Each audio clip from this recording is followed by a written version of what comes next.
প্ৰথম দিনাৰ পৰা প্ৰায় 3 দিন মানলৈকে লাগে। 6 দিন হৈছে। 6 দিন হৈছে। ভুচিখিনি পাৰ হৈ যাব নোৱাৰে। এই চাংখনৰ ওপৰত প্ৰথম এইটো পাৰে। সৰু থাকিলে মানে আপুনি পাৰ্ট কৰি দিয়ে মানে অলপ ডাঙৰ হৈ গ'লে লাহে লাহে মানে চেম্বাৰকেইটা আঁতৰাই দিয়ে মানে। ৰেগুলেটৰ দি চিলিণ্ডাৰ এইটো আমি টি এটা লগাইছো ইয়াত। টিটোৰ যোগেদি আমি দুখন বৰ্ডাৰ লগাইছো দুটা চেম্বাৰৰ কাৰণে। নমস্কাৰ বন্ধুসকল, আজি আছো মই এখন ফাৰ্মত য'ত 1800 ব্ৰইলাৰ মুৰ্গী ব্ৰুডিং কৰি আছে য'ত। আৰু কেনেকৈ ব্ৰুডিং কৰে, ব্ৰইলাৰ মুৰ্গী ডে 1ৰ পৰা আপোনাৰ কিমান দিনলৈকে ব্ৰুডিং কৰিব লাগে, কেনেধৰণে আমি তাত কেয়াৰ ল'ব লাগে সেই 10 দিন, কেনেধৰণে আমি কি মেডিচিন দিব লাগে, সকলোখিনি তেখেতৰ পৰা জানি ল'ম আহক। এই ফাৰ্মখনৰ অ'নাৰ হৈছে এখেত আপোনাৰ নামটো কি? দেৱকান্ত শইকীয়া। মোৰ গাঁওখনৰ নাম নিগাম গাঁও। আৰু আপুনি কিমান দিনৰ পৰা এই ফাৰ্মখন কৰি আছে, ব্ৰইলাৰ ফাৰ্মখন? যোৱা 2022 চনৰ 14 অক্টোবৰৰ পৰা আৰম্ভ কৰিছোঁ। ফাৰ্মৰ কাম আৰম্ভ কৰিছোঁ। পোৱালি 14 তাৰিখে দিছে। তেতিয়াৰ পৰা এতিয়ালৈকে মই ধাৰাবাহিকভাৱে বৰ্তমান 8টা বেচ চলি আছে। 8টা বেচ আপুনি এতিয়ালৈকে মই 8টা বেচ মানে অতিক্ৰম কৰি 8টা চলি আছে। ইয়াতে আপোনাৰ টোটেল পোৱালি কিমান আছে? এইবাৰ টোটেল পোৱালি মোৰ আগে মই অলপ ফাৰ্মখন সৰু আছিলে, গতিকে 1200 প্ৰায় 20টা পাইছিলোঁ। এতিয়া এবাৰ মই 1822টা পাইছোঁ। মই ফাৰ্মখন কিছু ডাঙৰ কৰিলোঁ। 1822টা পোৱালি। এতিয়া মোৰ যিটো 1822টা পোৱালিৰ কাৰণে দীঘল আছে 100 ফুট, বহল আছে 24 ফুট। 2400 স্কোৱাৰ ফুট তাৰমানে। 2400 স্কোৱাৰ ফুট। আৰু আপুনি চাঙত ফাৰ্ম কৰি আছে? আৰম্ভণিৰ পৰা চাঙতে কৰি আছোঁ।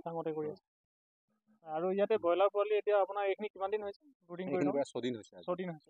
তো ব্ৰুডিঙত কেনেদৰে আমি মানে তাত কেয়াৰ ল'ব লাগে বা ব্ৰুডিংটো আমি কেনেধৰণে কৰিলে আমাৰ পোৱালিখিনি গ্ৰোথটো ভাল হয় বা বেমাৰৰ মানে সমস্যাবিলাক নহয়, তো সেই গোটেইখিনি সবিশেষ আমি আমাৰ দৰ্শকসকলক অলপ জনাই দিবচোন। চাং ফাৰ্মত ব্ৰুডিং কৰিবলৈ হ'লে পোৱালি অৱস্থাত আমাৰ ছিজন অনুসৰি আচলতে গৰম আৰু ঠাণ্ডা। এতিয়া ঠাণ্ডা ছিজনত যথেষ্ট সুবিধা দিব লাগে। প্ৰথম কথা হ'ল চাঙৰ ওপৰত এই গ্ৰীণ নেটটো দেখিছে নহয়? গ্ৰীণ নেটটো তলত পাৰিব লাগিব। এই গ্ৰীণ নেটটো মানে যাতে ভুচিখিনি পাৰ হৈ যাব নোৱাৰে। এই চাংখনৰ ওপৰত প্ৰথম এইটো পাৰে। চাংখনৰ ওপৰত ব্ৰুডিং কৰিব হ'লে নেটৰ ওপৰত এই গ্ৰীণ নেটটো পাৰিব লাগিব। গ্ৰীণ নেটৰ ওপৰত আমি যিটো ধানৰ বাকলি ভুচিখিনি প্ৰায় 2 ইঞ্চি মান ডাঠকে, 2-3 ইঞ্চি ধানৰ ডাঠকে দিব লাগিব। তাৰপিছত তাৰ ওপৰত আমি ব্ৰুডিংটো পোৱালিখিনি সুবিধাৰ্থে পাৰ্টকে চেম্বাৰ বনাব লাগিব। চেম্বাৰ বনাই থ'ব লাগিব। দুটা বনাই থৈছোঁ। মই আৰম্ভণিতে 3টা চেম্বাৰ বনাইছিলোঁ। ডাঙৰ হোৱাৰ কাৰণে চেম্বাৰটো কমাই আহি আছে। হয়তো কিছুদিনৰ পিছত এটাই বনাই দিম।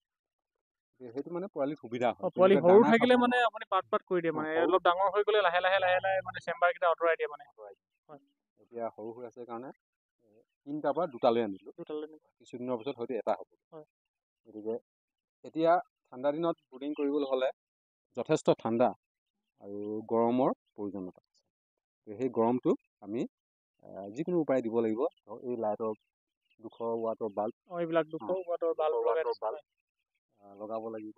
ৰঙা বাল্বটো আগৰ পুৰণা বাল্ববিলাক। তাৰপিছত তাৰ উপৰিও সেইটো এতিয়া দেখিছে নহয়, এটা ব্ৰুডাৰ, এটা গেছ ব্ৰুডাৰ বোলে, এইটো দেখাই দিয়ক। গেছ ব্ৰুডাৰ, সেই তেনেকুৱা গেছ ব্ৰুডাৰ লাগে আমাক। ধৰক নিজৰ ফাৰ্মখনৰ ডাঙৰ অনুসৰি এতিয়া ধৰক মই দুটা লগাইছোঁ। কেনেকৈ গেছ আহে এবাৰ? গেছ মানে ধৰক চিলিণ্ডাৰ গেছ হয় এইটো। চিলিণ্ডাৰ গেছত আমি কানেকশ্যন কৰিছোঁ। এইটো তাত ৰেগুলেটৰ দি চিলিণ্ডাৰ এইটো আমি টি এটা লগাইছোঁ ইয়াত। টিটোৰ যোগেদি আমি দুখন বৰ্ডাৰ লগাইছোঁ দুটা চেম্বাৰৰ কাৰণে। এই দুখন বৰ্ডাৰে এই পাৰ্টটো কভাৰ কৰি দিছে। গৰমৰ যিটো তাপমাত্ৰা সেইটো নিয়ন্ত্ৰণ কৰি আছে। আৰু সিটো পাৰ্টৰ কাৰণে আৰু এখন বৰ্ডাৰ লাগে। হয়তো মোৰ এবাৰ অকণমান অসুবিধা হ'ল আনিবলৈ। প্ৰথম দিনাৰ পৰা প্ৰায় 3 দিন মানলৈকে লাগে। 3 দিনলৈ। প্ৰথম নিশাটো গোটেই নিশাটো লাগে। আৰু দ্বিতীয় দিনা ধৰক ৰাতিপুৱা বা দুকমুকালিতে ৰাতিপুৱা আৰু গধূলি হোৱাৰ লগে লগে কিছু দি দিব লাগে। তাৰপিছত বন্ধ কৰি দিলেও চলি যায়। 3 দিনৰ পাছত আৰু এই হেৰিটো পোৱালিখিনি গাৰ গঠনটো সবল হয়গৈ। গেছৰ ব্ৰুডাৰৰ প্ৰয়োজনীয়তা নাহে।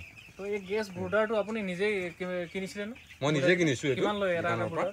এটা বৰ্ডাৰ 1600 লয় এতিয়া দুটা বৰ্ডাৰ আছে মোৰ 3200 টকা দি মই কিনি আনিছোঁ গেছটো মানে এইটো যেতিয়া ঠাণ্ডাটো বেছি আহে আপুনি গেছটো দি জ্বলাই দিয়ে ইয়াত বৰ্ডাৰ এইটো মানে হিটটো ইয়ালে আহি যায় আৰু দুটা ঠাণ্ডা ছিজনৰ প্ৰায় দুটা বেষ্টত এই গেছ বৰ্ডাৰৰ প্ৰয়োজনীয়তা আহে দুটা বেষ্টত বাকীখিনি ইমান প্ৰয়োজন নাহে এতিয়া যিহেতু আপুনি ব্ৰুডিং কৰি থাকোঁতে এইফালে চাৰিওফালে এইবিলাক বস্তা লগাই দিছে তো এইটো লগাবলগীয়া হয় ইয়াৰ উপৰিও তাৰমানে ঠাণ্ডা বেছি কাৰণে এই ব্ৰুডিঙৰ ব্যৱস্থাটো কৰিব লগা হয় চাৰিওফালে এতিয়া আমি বস্তা কাটি মেলি যেনেকৈ সুবিধা কৰে বস্তা কাটি মেলি যাতে গৰমটো ওলাই নাযাবৰ কাৰণে বা বাহিৰৰ ঠাণ্ডাটো ভিতৰত সোমাব নোৱাৰিবৰ কাৰণে এই ব্যৱস্থাটো কৰা হৈছে এইটো প্ৰায় সপ্তাহ দিনলৈকে ৰাখি দিম চাই ল'ম বতৰটোৰ কথা বেছি গৰম আহিলে এইটো উঠাই দিম আৰু ওপৰখন যে উঠাই দিছোঁ ওপৰখন উঠাই দিয়া মানে এই ধৰক দিনক দিনে ইয়াৰ হেৰিটো গেছ যিটো গেছ এটা উঠে ইয়াৰ পোৱালিৰ পৰা মল মূত্ৰৰ পৰা সেই গেছটো ওলাই যাবৰ কাৰণে এই কি কয় মুকলি কৰি ৰাখিছোঁ প্ৰাৰম্ভিক পৰ্যায়ত এইটো ঢাকি দিছিলোঁ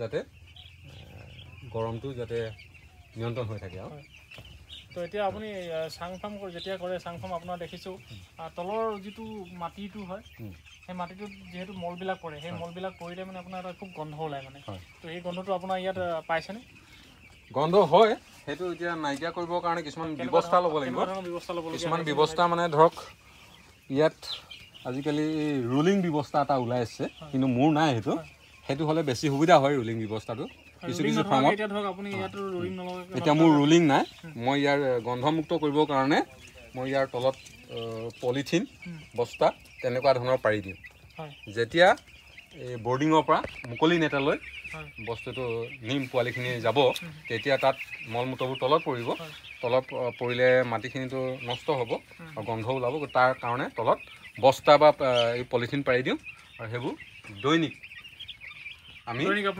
সেইবোৰ ধুই থাকোঁ আঁতৰাই থাকোঁ মল মূত্ৰ আঁতৰাই থাকোঁ তেনেকৈ আমি চফা কৰি ৰাখোঁ গন্ধটো নিয়ন্ত্ৰণ কৰি ৰাখোঁ আৰু আপোনাৰ কিমান দিনৰ ভিতৰত আপুনি এটা বেষ্ট মানে বিক্ৰী কৰিব পৰা হৈ যায় এইটো